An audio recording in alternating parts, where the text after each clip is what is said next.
வாழ்க மகா பெரியவா.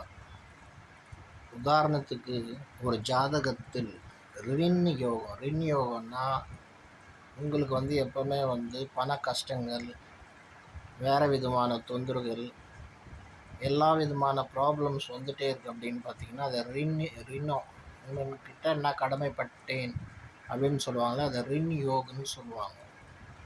இந்த ரின் யோகம் உங்கள் ஜாதகத்தில் இருக்கா அப்படின்னு பார்க்குறதுக்கு எப்படி பார்ப்பீங்க? ரெண்டு கூடியவன், இந்த ரெண்டு கூடியவன் 6, 8, 12 போய் மறைஞ்சு விட்டு கெட்ட கிரகங்களோட பார்வை பார்க்குதுன்னு வச்சுங்களேன்.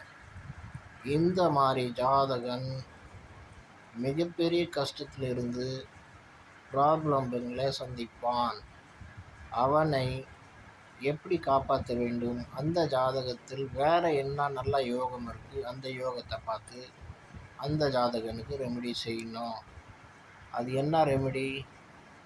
அந்த யோகக்காரகன் ஜாதகம், முக்கியமாக பூர்வ புண்ணியம், பாக்கியம் அவருக்கு எப்படி இருக்குது, அந்த கிரகங்களை பார்த்து அந்த ஜாதகனுக்கு நம்ம ரெமெடி பண்ணி நல்ல விசேஷமான சில விஷயங்கள் சொன்னோன்னா அந்த ஜாதகன் அதுலேருந்து 150% வெளியே வரலாம்.